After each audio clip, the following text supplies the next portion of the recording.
2015년 비즈니스 인사이드 잡지는 마르쿠스 페르소나에 관한 기사를 실었습니다. 전 세계로 선풍적인 인기를 끌었던 게임 마인크래프트를 개발한 그는 2억 5천만 달러, 우리나라 돈으로 2,685억 원의 회사를 매각함으로써 우리 시대 가장 부유하고 성공한 기업가 중 한 명임을 증명해 보였습니다. 그러나 회사가 매각된 후 그는 7천만 달러짜리 대저택을 사들이고 하루가 멀다 하고 화려한 파티와 최고급 럭셔리 휴가 그리고 세계 여행을 즐기고 유명 인사들과 자주 어울리며 꿈같은 세월을 보냈어요. 그런데 세상에서 가장 행복해 보이는 그가 성공의 정점에서 SNS에 전도서를 연상하게 하는 글을 올립니다. 모든 것을 가진 것의 문제점은 계속 노력할 만한 이유가 사라진다는 것이고, 많은 친구들과 어울리고 유명인사들과 파티를 하고 뭐든 원하는 대로 하지만 나는 전에 없이 외롭다, 이런 말을 했다는 것이죠. 자, 사도 바울은 디모데에게 참 과부 그리고 교회 지도자에 이어 종들에 대한 말씀을 해주고 있습니다. 오늘 본문의 핵심 구절은 한 3절 정도 뽑을 수 있는데 6절에 자족하는 마음, 그리고 10절에 돈을 사랑함이 만악의 뿌리라는 것, 그리고 12절에 오직 너 하나님의 사람아 믿음의 선한 싸움을 싸우라는 것 정도가 되지 않을까 싶습니다. 각각 다른 이야기를 하고 있는 것 같지만 오늘 본문 역시 한 가지 맥락을 가지고 진행이 되고 있다는 것을 아시기를 바랍니다. 저는 오늘 자족하는 마음이라는 제목으로 말씀을 전하려고 하는데, 오늘 말씀 붙잡고 믿음의 선한 싸움을 싸워 승리하시고 파멸하지 않는 저와 여러분이 되시기를 주님의 이름으로 축원합니다.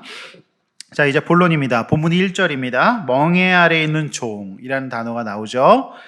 자, 이것은 오늘날 우리가 말하는 평범한 노동자를 말하지 않습니다. 본문의 멍에 아래에 있는 종은 노예를 말합니다.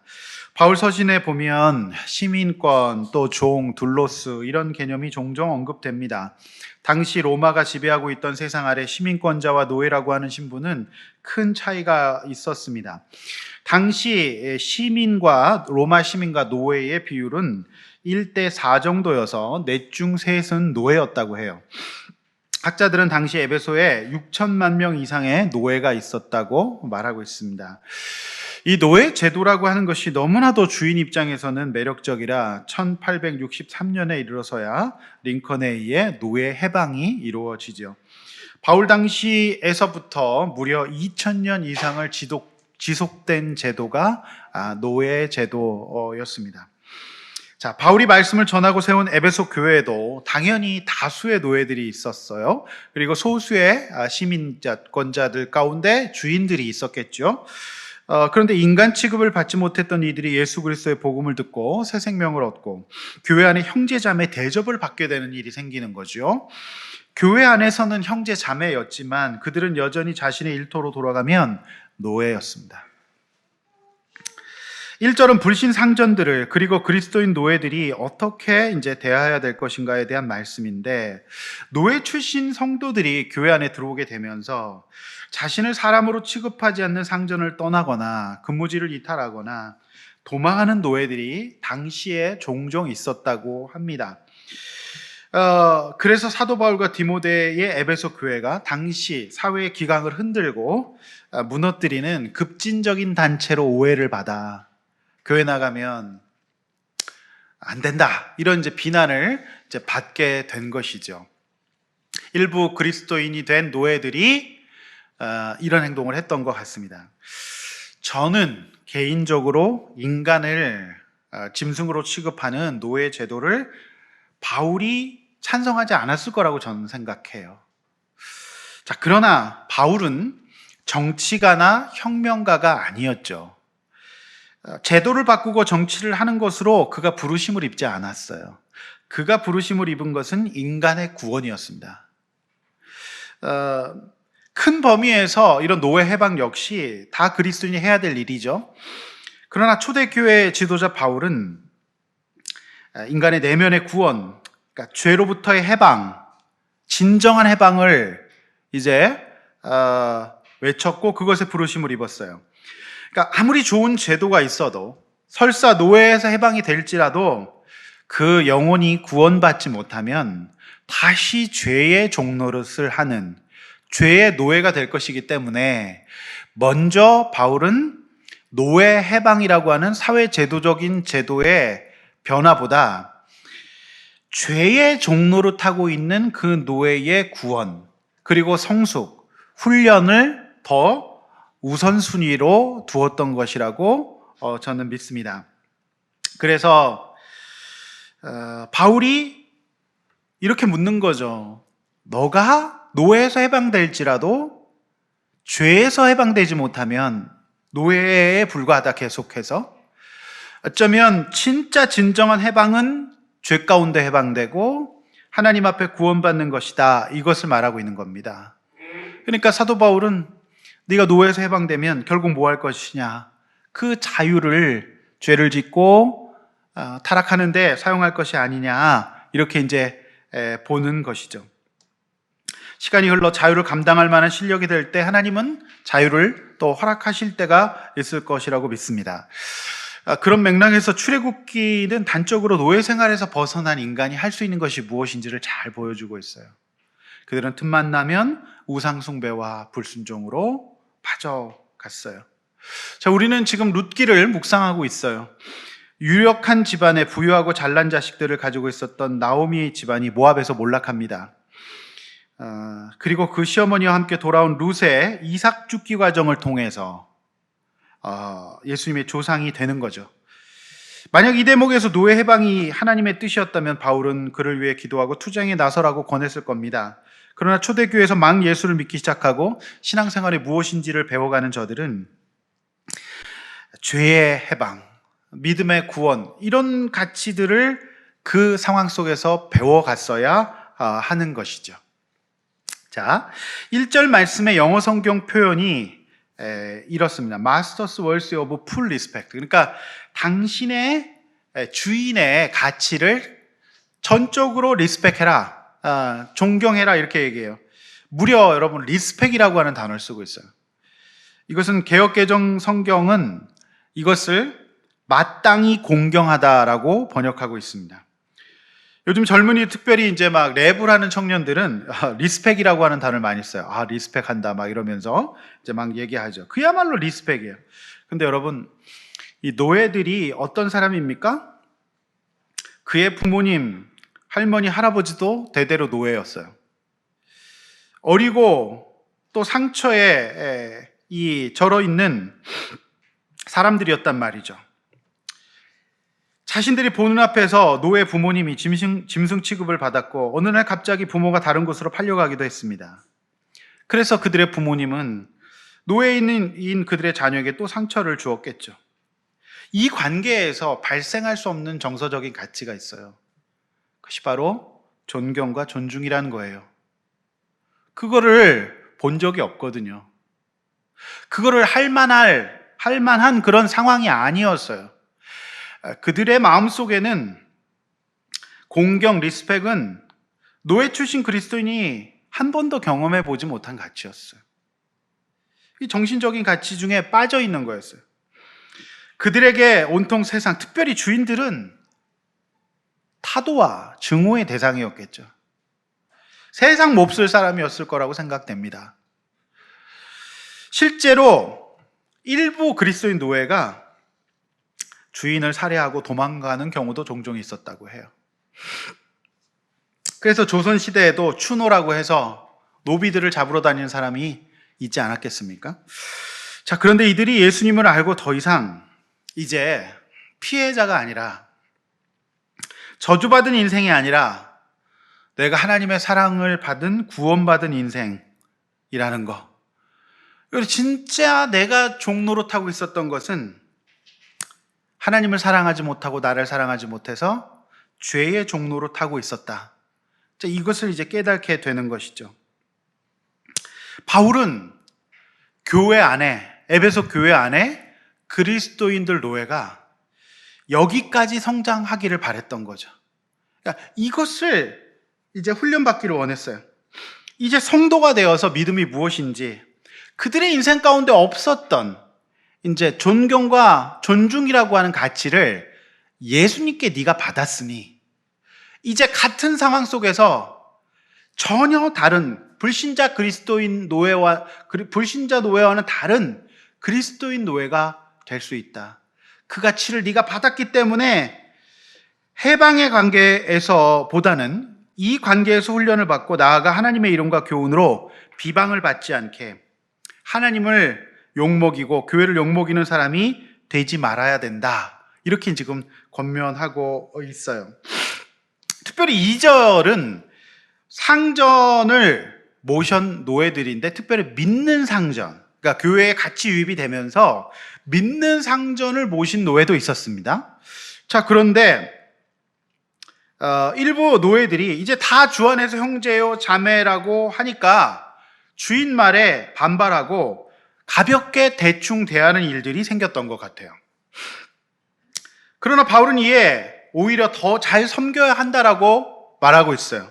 그러면서 놀라운 말씀이 나옵니다.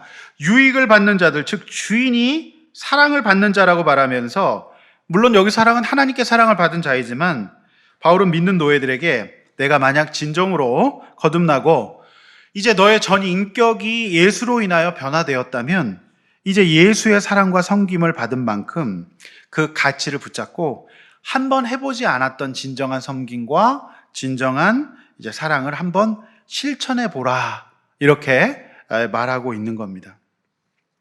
여러분, 그런데 노예가 누굽니까? 섬김을 받아보지 못한 사람. 그러니까 섬김을 받지 못하고 늘 섬기는 것만 했어요. 그러니까 그 섬김이 힘들 수밖에 없고 이렇게 억지로 할 수밖에 없는 것입니다. 또 온전한 사랑을 못 받아봤겠죠. 그러니까 사랑을 할 수가 없어요. 그래서 이제 성도가 되어 예수님의 사랑과 섬김을 받았으니 이제 그걸 한번 연습해봐라, 이렇게 이제 이야기하고 있는 것이죠. 여러분, 근데 이게 한 방에 이루어지지 않아요. 정말 어려운 일입니다. 내가 해보지 않고 또 내가 받아보지 않았던 것이기 때문에 되게 어려워요. 여러분, 이런 말이 있습니다. 믿음이란 약속된 것이 현실로 나타나지 않기 때문에 요구받는 거예요. 그런데 믿음이라고 하는 가치는 꼭 환난으로만 훈련이 되는 특징이 있어요. 형통으로는 훈련이 안 되는 측면이 있다는 거예요. 인간은 속성상 환난이 와야 그 속에서 자신을 생각하기 시작해요. 환난을 만나면 우리 자신에 대해서 항복하는 것을 배워요. 그리고 그 속에서 내가 할 수 있는 것이 없다는 것, 이것을 배웁니다. 그래서 사람들은 그 환난 속에서 내 의를 버리고 내 욕심과 내 생각이 깨어지기 시작하면서 절망과 또 체념을 하면서 때로는 자폭하기도 합니다. 내가 아무것도 할 수 없고 오직 하나님만이 해주실 수 있다는 고백을 하게 되는 것이죠. 저는 요셉을 생각합니다. 여러분, 요셉이 색동옷을 입고 부모님의 사랑을 잔뜩 받고 있을 때 그는 이스라엘 백성을 구원할 수 있는, 쓰임받을 수 있는 능력이 없었어요. 그가 참으로 이제 쓰임받는 곳의 시작은 불러도 소망이 없는, 아무도 오지 않는 춥고 무서운 구덩이에서 시작이 됩니다. 기어 오려고 했지만 자꾸 넘어지며 빠지는 그 절망의 구덩이에서 그는 내가 할 수 있는 것이 없다는 생각을 갖게 돼요. 그때 마침 애굽의 상인이 지나가고 그리고 보디발의 집에서 노예로 일하면서 그곳에서 모든 성품의 훈련을 받아요. 그래서 그는 나중에 형제들을 만났을 때 그가 그 훈련을 받지 않았다면 형제들을 다 죽여버렸을 수도 있어요. 그가 그 가운데 하나님의 은혜를 경험하고 사랑을 경험하고 하나님의 섭리를 경험해요. 내가 할 수 있는 것이 없구나. 그가 색동 저고리를 입고 있던 요셉에서, 그 연단의 환경에서 그는 하나님께 맡기고 포기하고 교만과 자기의를 내버리는 거예요. 그래서 그가 형제들을 구원하고 이스라엘의 믿음의 조상이 되는 거예요. 그럼 바울은 교회로 들어온 믿음을 갖게 된 그리스도인 노예들에게 노예제도의 혁명을 요구하지 않았어요. 그들은 해방되면 다시 죄로 돌아갈 가능성이 많기 때문에 그 관계 속에서 훈련을 받으라고 얘기를 해요. 18년이나 다닌 회사를 그만두고 후회한 12가지라고 하는 책이 있습니다. 이 일본인 와다 이치로라고 하는 사람이 지은 책입니다. 그러니까 본인이 18회를 회사를 다니고 후회한 12가지의 후회를 담고 있어요. 일반 서적인데 굉장히 영적이에요. 이 사람 불신자입니다. 근데 이 사람이 거의 20년에 가깝게 회사 생활을 하고 후회가 되는 12가지를 지은 책입니다. 부제는 이렇게 되어 있습니다. 부제가 직장인은 사회에 나와서 2번 죽는다. 한 번은 아무것도 아닌 내 자신을 받아들이는 과정에서 죽고, 한 번은 이제 중년이 되어 마흔의 목소리를 듣는 때가 되었을 때 또 한 번 죽는다. 이 회사라고 하는 공간이 나를 바꾼다는 거죠. 그래서 이제 이런 목차가 있어요. 후회 12가지가 쭉 나오는데 눈에 띄는 것은 4번째 후회. 사내에 인간관계에 더 관심을 가졌어야 됐다. 그 다음 6번째 후회.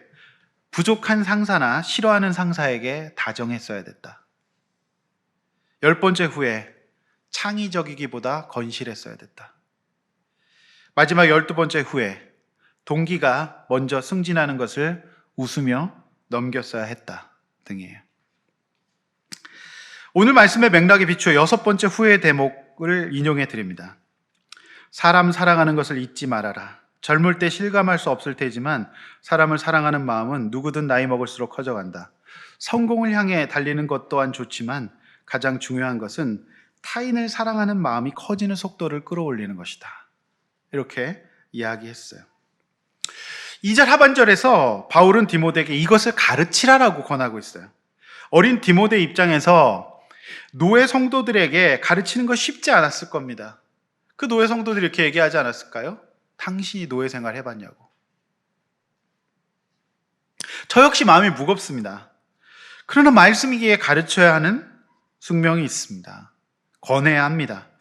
하나님께서 원하시는 진정한 자유는 하나님의 약속과 하나님의 목표라는 그 자리까지 가야 되고, 우리를 인도하신 하나님의 뜻으로 채워지는 나를 발견하는 것이기 때문에 우리가 이 자리에서 훈련 받아야 되는 거예요. 그러니까 같은 노예 생활이지만 예수 믿기 전에는 너무 힘들었지만 예수가 나를 사랑하시고 나를 존중하시고 존경하고 나를 섬겨주신 그 섬김을 받았다면 같은 상황을 바라보는 관점이 달라져야 된다는 겁니다. 그곳을 이제 바꾸는 것이 아니라 그 속에서 같은 상황인데 문제를 바라보는 관점이 달라지는 수준까지 훈련 한번 받아보라, 이렇게 얘기를 하는 겁니다. 제가 예를 들어 드릴게요. 제가 이제 희원이와 규원이를 자주 봅니다. 그러니까 이번 주에도 목자 수련회 때문에 함께 있는 시간이 있었습니다. 그런데 희원이는 규원이 때문에 자동으로 연단이 됩니다. 오빠를 통해서 때로는 얻어맞기도 하고 때로는 무자비하게 빼앗기면서 이 세상이 모두 자기 중심으로 움직일 수 없다는 것을 배웁니다.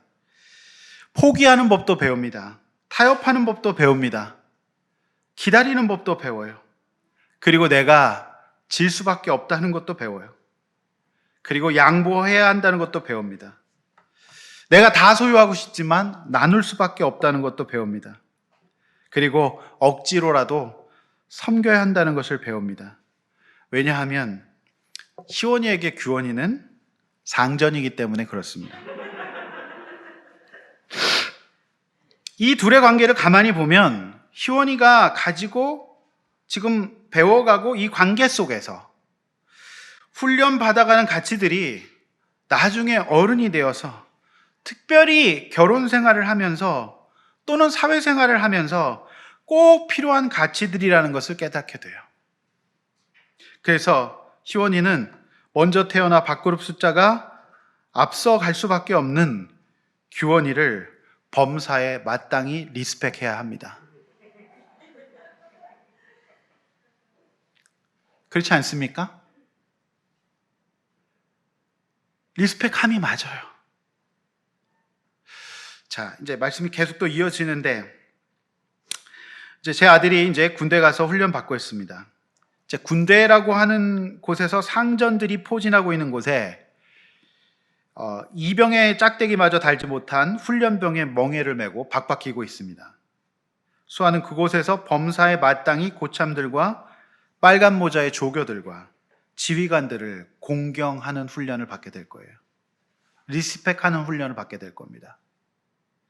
나아가 이제 청소년에서 국가를 생각하고 자신의 시간 일부를 국가에 내어놓는 자동 억지 섬김이라도 배우게 될 거예요. 그 속에서 누리고 얻게 되는 것이 많을 것입니다. 그러므로 이 훈련은 월 200만 원을 못 받는다고 해도 매우 유익합니다. 저는 비염이 걱정이었어요. 저도 비염이 있잖아요. 그게 늘 걱정이었어요. 그래서 제발 좀 그거 좀 낫고 이비인후과 가서 치료하고 가라 그랬는데 악착같이 가지 않습니다.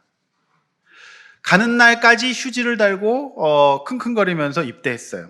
그러나 어제 전화가 왔는데 강원도 철원의 맑은 공기가 싹 다 치료해 주었습니다. 아무렇지도 않다고 그러더라고요. 하나님이 공경 훈련을 받는데 지장이 없도록 그곳으로 인도하셨음을 믿습니다. 따라서 젊은이들은 군대에 가기 싫다고 이빨을 빼거나 많이 먹어 몸을 불리거나 또는 말리거나 이렇게 도망하지 말고 이 훈련을 잘 받고 이 훈련 가운데 주는 유익을 취함이 맞습니다. 바울이 지금 그 얘기를 하고 있는 거예요. 언젠가 우리 주님이 우리 민족을 통일시키실 때까지 우리 민족의 젊은이들이 이 훈련을 받아야 해요. 전쟁 이후에 우리 민족처럼 이렇게 일어난 민족이 없어요. 왜 그럴까요? 여러분, IMF를 이렇게 멋지게 극복한 나라도 없어요. 왜 그럴까요? 그 속에서 훈련 받았기 때문이에요. 저력이 있는 민족이 된 거죠.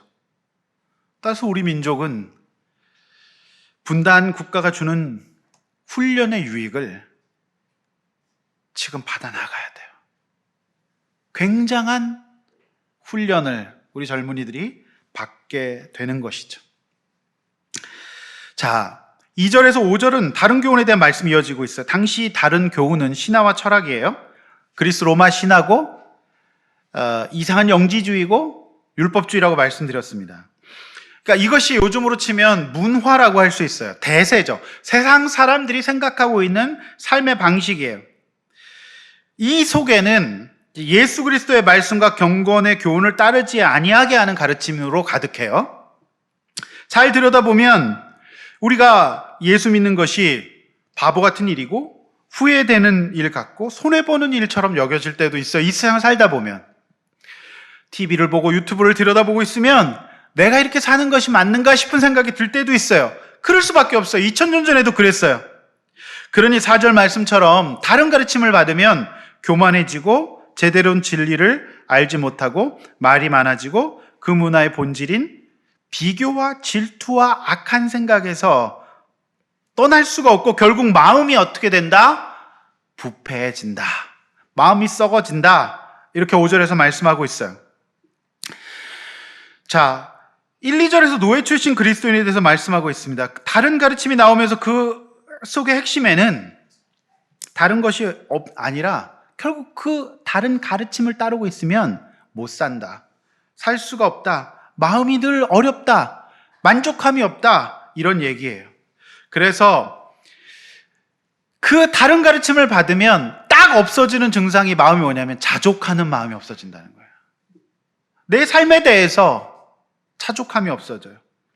그 자족의 마음을 깨는 이유가 7절에 10절까지 나와 있어요. 여러분 7절이 유명한 말씀이죠. 우리가 이 세상에 가지고 온 것이 없어요. 여러분 태어나시면서 우리 10만 원짜리 쥐고 나오신 분 계십니까? 엄마 뱃속에서? 없어요. 아무것도 또 가지고 가지 못해요. 그러니까 이건 뭐냐면 인간이 그 영혼이 구원의 이 땅의 가르침을 받아서 가지고 가지 못할 것을 인생의 목적으로 삼고 살아가도록 가르친다는 거예요. 근데 그 속에는 행복이 없다. 그 속에는 그것이 인생의 목적일 때에는 공허와 경쟁과 썩어지는 마음이 있을 수밖에 없다. 올무가 될 수밖에 없다라고 하는 거예요. 그래서 여러분 오늘 말씀 9절 10절 말씀 다시 한번 우리가 읽어봐야 합니다. 9절 10절 말씀 읽습니다. 시작. 구하려 하는 자들은 시험과 울무와 여러 가지 어리석고 해로운 욕심에 떨어지나니 곧 사람으로 파멸과 멸망에 빠지게 하는 것이라.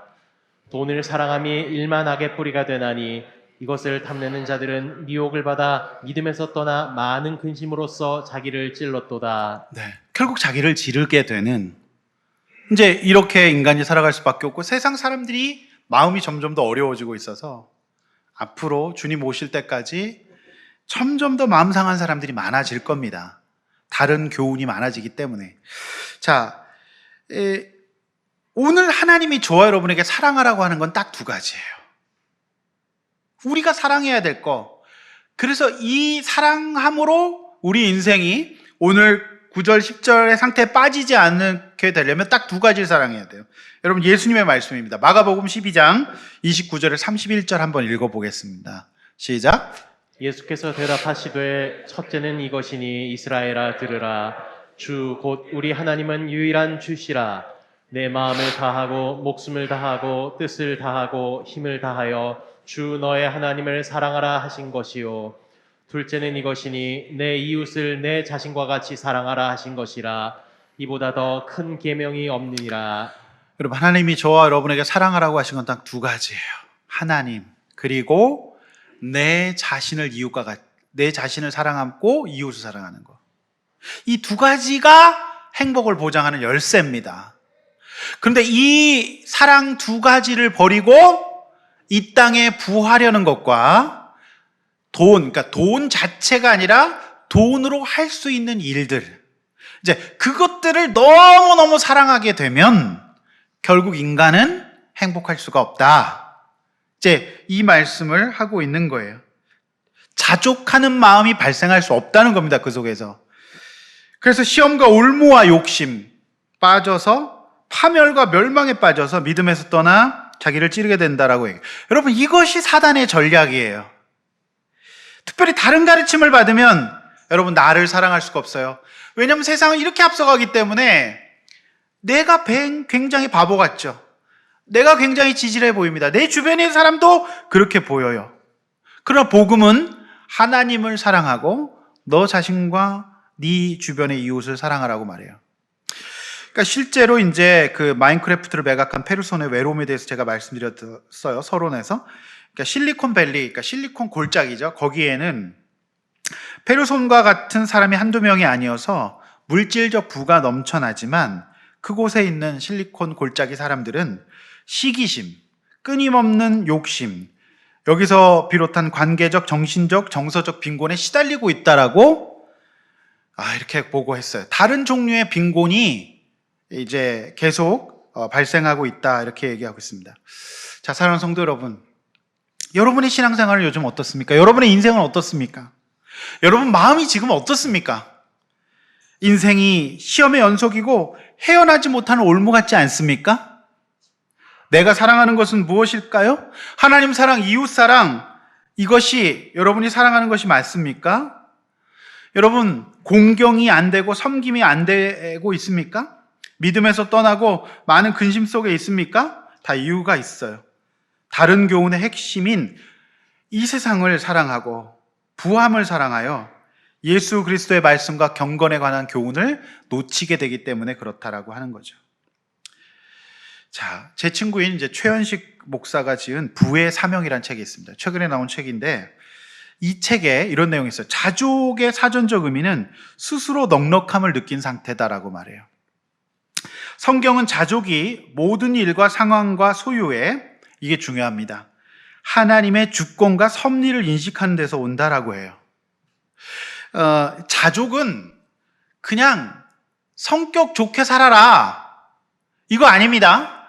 그러니까 자족할 수 있으려면 지금 비록 조금 부하지 못해도 하나님이 내 삶에 가장 필요한 것들로 주시고 내가 필요하다 생각하지만 그것이 넓은 관점에 하나님 보실 때는 별로 안 필요하고 하나님이 나를 가장 주권적으로 인도하고 계시고 내 인생을 사로잡아 역사하고 계신다라고 하는 그 인식에서 자족이 생기지, 없어도 괜찮아 이거 아니라는 겁니다. 하나님의 주권과 섭리를 인식할 때 자족하는 마음이 생겨요. 왜? 하나님이 인도하시니까요. 내 인생과 삶을 하나님이 지금도 인도하시고, 하나님이 나에게 지금 꼭 필요한 훈련을 시키고 계시고, 나에게 필요 없어 주지 않는다는 하나님의 주권과 인도하심을 인식하는 데서 자족한 마음이 생긴다, 이렇게 얘기를 했어요. 근데 이것이 한 방에 이루어지지 않고 훈련으로 이루어진다는 거예요. 진짜 쉽지 않아요. 제가 다시 한번 강조드립니다. 자족은 하나님의 주권과 섭리를 내 일과 상황 가운데에서 인식할 때 와요. 요셉이 그걸 누린 거예요. 룻이 그걸 인식한 겁니다. 비록 자기가 지금 멸시당하고 무시당하고 이삭을 죽고 있는 입장이지만 내 믿음 보시고 하나님이 나와 우리 가족을 인도하신다는 주권에 대한 인정이 있었기 때문에 그는 하루 종일 서 있을 수 있었던 거잖아요. 모함전이라고 막 무시당했는데도 하루 종일 서 있었어요. 자족하지 않으면 그거 못합니다. 자족은 주권에 대한 인식이 있을 때예요. 근데 여러분, 하나님이 내 인생을 인도하신 것 같지 않고요, 내가 너무 지금 하나님이 나에게 역사하시는 것 같지 않으면 자족하는 마음 날아가고요, 내 노예 생활이 지긋지긋하고 가장 내가 저주받은 인생으로 생각되고 자존감은 바닥을 치게 됐습니다. 여러분, 제가 20대 시절에, 저의 20대 시절은 진짜 노예 같았어요. 쉴 틈 없는 알바 생활. 그리고 심지어 제가 택시기사, 스페어 기사까지 했고요. 그리고 출판사 서고에 취직을 하면 그 출판사가 꼭 이사를 가요. 그러면 그 책을 다 날라야 되는 거예요. 제가 지금도 잊혀지지 않아요. 안국동에 있는 출판사, 생능이라고 하는 출판사, 과학서적을 내는, 과학 전공서적 내는, 얼마나 두꺼운지 몰라요, 책이. 여러분, 그 안국동 종로통에 가면 지게가 있습니다. 그 나무 지게를 제가 20대 초반에 처음 져봤어요. 주님의 십자가처럼 무겁더라고요. 거기다 책을 지고 3층인데, 그 출판사는 꼭 3층에 있어요. 3층에서 역삼동에 지하로 이사를 가는 거예요. 그러니까 3층에서 내려서 지하까지 또 날라야 되는 겁니다. 그래서 제 집이 수유리였는데 수유리에서 역삼동까지 2호선 4호선 2호선 갈아타고 그 역삼동 고갯길을 넘어야 되거든요. 전철역이 말만 역삼이지 진짜 역삼이 아니에요. 그러니까 이 고갯길을 넘어서 그 차병원 인데까지 가야 되는 거죠. 그게 얼마나 헐떡거리면서 제 성품에. 그리고 이제 온갖 알바를 하면서 이제 지내는데, 여러분, 제가 저의 20대 시절은 저는 행복했어요. 제가 가난하다는 생각, 제가 없다는 생각 하지 않았습니다. 왜 그랬을까요? 하나님이 지금 나의 삶을 인도하시고 내가 필요한 훈련이기 때문에 나를 인도하신다는 확신이 들었기 때문이에요. 가장 행복하고 자족했던 시절이에요. 하나님이 주권을 믿었으니까요.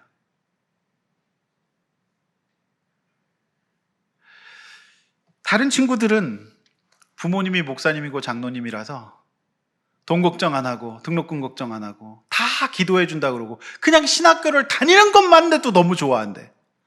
근데 저는 그런 것 없이 살았지만 자족을 배웠어요. 정말 자족했어요. 제가 어디 가서 없어 보인다는 소리 절대 안 듣습니다. 전 진짜 자족했던 것 같아, 그때. 은혜가 있었고 하나님이 내 인생을 축복하시고 인도하신다. 다른 친구들 신학교 다닐 때 보니까 막 너무 좋은 차를 타고 다니는 거예요. 저는 T코더 36개월 할부로 겨우 샀는데 그것도 IMF가 와서 팔 수밖에 없는 비참함. 그 상황 가운데 이제 살았거든요. 근데 이 자족함이 제 마음속에 있었던 것 같아요. 그것의 핵심은 하나님이 내 인생을 인도하고 계신다. 나를 주권적으로 섭리하고 계신다. 성경을 보니까 요셉도 그때 자족했고 그때 중독에 빠지지 않았어요. 그때 기뻐했어요. 룻이 특별히 그랬다는 거죠. 다른 데 가르침에 소망을 두지 않았기 때문이에요. 여러분, 히브리서 13장 5절과 빌립보서 4장 12절 한번 같이 읽어보겠습니다. 시작. 돈을 사랑하지 말고 있는 바를 족한 줄로 알라. 그가 친히 말씀하시기를 내가 결코 너희를 버리지 아니하고 너희를 떠나지 아니하리라 하셨느니라. 나는 비천에 처할 줄도 알고 풍부에 처할 줄도 알아. 모든 일, 곧 배부름과 배고픔과 풍부와 궁핍에도 처할 줄 아는 일체의 비결을 배웠노라. 네. 히브리서 13장 5절에 있는 바를 족한 줄 알라 나온 다음에 더 중요한 말씀이 내가 결코 너희를 버리지 않는다는 말씀이에요. 그러니까 내가 결코 너희를 버리지 않는다는 하나님의 주권과 섭리를 인정하는 사람은 지금 나의 훈련을 자족함으로 받을 수 있어요. 여러분, 우리 성도님들의 삶을 봅니다. 너무 힘든 생활이지만 돌이켜보면 하나님께서 꼭 필요한 훈련으로 그렇게 시키고 계신다는 것을 우리는 압니다. 그 과정을 통하여 오히려 더 형통하여지고 축복을 받아 나간다는 것을 우리는 알게 돼요. 사도 바울은 바로 그 훈련을 받고 자족을 경험한 사람이에요. 그러니 노예 형제들이 그렇게 얘기하는 거예요. 형제들아, 너희는 구원받았다. 너희가 이제 이전과 다른 방식의 노예 생활, 받아보지 못했던 리스펙을 하고 존중하고 섬기며 사랑하는 전혀 다른 그 태도를 갖고 사회생활을 한다면 너는 분명히 성공한 사람이 될 거다. 분명히 인정받고 축복받는 사람이 될 거다라고 지금 얘기하는 거예요. 그 훈련의 기회를 어렵지만 함께 받아보자고 얘기를 하는 거고 사도 바울 자신도 역시 그 훈련을 지금 받아내고 있는 거예요. 그래서 비천도 처하고 풍부에도 처할 줄 안다 이렇게 얘기를 하는 거예요. 이번 주에 제가 근무했던 두란노 서원에서 같이 근무했던 직원 두 분이 함께 저희 교회를 방문하셨어요. 근데 그때 저희가 모셨던 대표 이사님이 장난이 아니었어요. 전무후무한 분이셨어요. 꼭 회의는 새벽 7시에 시작을 하고 지금도 충격인 게 숫자가 너의 인격이다라고 얘기를 하는 거예요. 그 당시에 이제 우리 오신 그 두 분의 형제님은 영업부에 있었는데 저같이 회의도 많이 하고 어떻게 책의 매출을 더 올릴까 정말 이렇게 애를 많이 썼어요. 결국 그 당시에 두란노가 만성적자에 시달리고 있었는데 그 대표이사님 사실 대우에서 임원하셨던 분이거든요. 전 그래서 사실은 대우 김우중 회장님은 살짝 원망합니다. 얼마나 타이트하게 훈련을 시켰든지 그렇게 훈련을 시켜주셨어요. 정말 힘들었어요. 깨지는 게 일이었고 막 혼나고 저는 거기서 처음 사업 계획서 쓰는 것을 배웠고 이분이 회사에 들어오시더니 갑자기 전산부를 막 늘리더니 시스템을 갖춰서 모든 책에 실시간 매출 숫자가 딱딱 나오는 거죠. 근데 결국 만성 적자에 시달리던 기독교 거대 기업들 200명이 넘었던 직원이 겨우겨우 월급 주고 해독했는데 그 이사님의 훈련 아래에서 그 노예 생활에서 결국 두란노는 100만 부 대박을 치죠. 조엘 오스틴으로. 그리고 그렇게 어리버리하게 박박 있었던 영업부 말단 직원이었던 형제들이 이제 시간이 흘러서 영업부 부장을 달고 제게 찾아온 거예요. 두 분 다 부장이 됐어. 그러면서 그 시절의 추억을 우리가 얘기하는데 그때 두란노 진짜 그만두고 싶었다고. 그런데도 잘 버텨서 오늘 이렇게 멋진 부장님들이 되셔서 글쎄 저에게 오셔서 밥을 사주시더라고요. 제가 사겠다 그래도 아니라고. 그때 목사님이 그래도 저희 그 얘기 들어주시고 공감해 주시고 함께 식사해 주시고 그게 기억이 나서 찾아왔다는 거죠.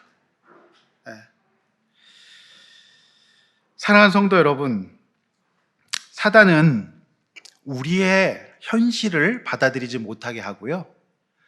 물론 그 현실이 옳고 선한 것은 아닐 수 있어요. 그렇지만 교회와 사도 바울은 혁명가가 아니었습니다. 근데 여러분, 정치가가 세상을 바꿀 것처럼 막 얘기하죠. 그러나 우리는 압니다. 세상이 바뀌지 않을 것을. 진짜 우리의 근본적인 구원은 우리의 내면 세계의 죄의 종노릇 가운데 벗어나고 같은 상황을 받아보지 않았던 길, 해보지 않았던 그 길을 갈 수 있는 능력을 신앙생활을 통해 배우는 거예요. 이것이 주님의 은혜로 가능합니다. 그 가르침을 합니다. 2000년 전에 에베소 교회도 그랬어요. 하나님의 주권과 섭리보다 당장의 돈의 능력과 힘을 믿고 사랑하게 만드는 세상에 대항해서 우리가 깨어 있어야 합니다. 여러분, 본문 11, 12절이에요. 사도 바울은 디모데에게 내가 하나님의 사람이라고 선포합니다. 그러니까 이제 소속을 분명히 하는 거죠. 너는 하나님의 사람이라는 거예요. 여러분은 하나님의 사람입니다. 따라서 봅시다. 나는 하나님의 사람이다. 정체성을 분명히 해야 합니다. 하나님의 사람은 이것들을 피해야 돼요. 의와 경건과 믿음과 사랑과 인내, 온유를 따라야 합니다. 그런데 20대의 디모데예요. 쉬운 일이 아니잖아요. 그래서 이것은 선한 싸움이라 그래요. 여러분, 우크라이나와 러시아가 전쟁하고 있어요. 전쟁이에요. 전쟁은 아름다운 전쟁 없어요. 여러분, 우리가 신앙생활을 하는 것이 이 싸움이에요. 세상은 본성과 본능에 충실하라고 얘기하지만 우리가 승리하는 방법을 우리 성경은 말씀해주고 있습니다. 여러분, 여기에 영생이 있습니다. 진정한 행복이 있습니다. 이 영생을 소유하는 방법이 성경 안에 있으므로 우리는 거짓 선지자의 평안을 외치는 그 외침을 거부하고 복음, 진짜 사람 사는 방법이 있기 때문에 이 일을 위해 부르심을 입었다는 것을 믿고 우리 승리할 수 있기를 원합니다. 여러분, 그런 선한 싸움에 승리하는 용사들 되시기를 축원합니다. 성령께서 그 싸움에 함께 하시고 승리하게 하실 것입니다. 이제 말씀 맺습니다. 예수를 믿게 된 노예에 대한 말씀으로 시작되었어요. 그러나 노예가 다른 가르침을 받아 자족할 줄 모른다면 그 노예 생활은 지옥으로 변할 거예요. 자족하는 마음을 잃어버리고 돈을 사랑하고 더 부하려 든다면, 하나님의 주권과 섭리를 믿지 못한다면 결국 우리는 자족을 잊어버리고 파멸과 멸망에 빠지고 근심 가득한 인생이 될 수밖에 없습니다. 우리가 영생을 취한 하나님의 사람이라는 정체성을 가지고 다른 가르침을 버리고 믿음의 선한 싸움을 싸워간다면 세상은 하나님의 주권과 섭리 가운데 살아갈 만한 넉넉함을 느끼는 행복하고 성공한 노예들로 가득한 그러한 세상이 될 줄로 믿습니다. 이렇게 한번 나눠보십시다. 성공, 공경, 섬김, 사랑하기와 같은 이 가치를 가정과 직장에서 실천하고 있습니까? 자, 또 나는 무엇을 사랑하고 있습니까? 하나님 사랑, 내 자신 사랑, 이웃 사랑하며 자족하는 마음이 있습니까? 자, 그리고 세상 속에서 영생을 취한 하나님의 사람으로 믿음의 선한 싸움을 싸우고 있습니까? 이 선한 싸움을 잘 싸워갈 수 있기를 주의 이름으로 축원합니다. 나 가진 재물 없으나 우리 찬양하고 기도하겠습니다.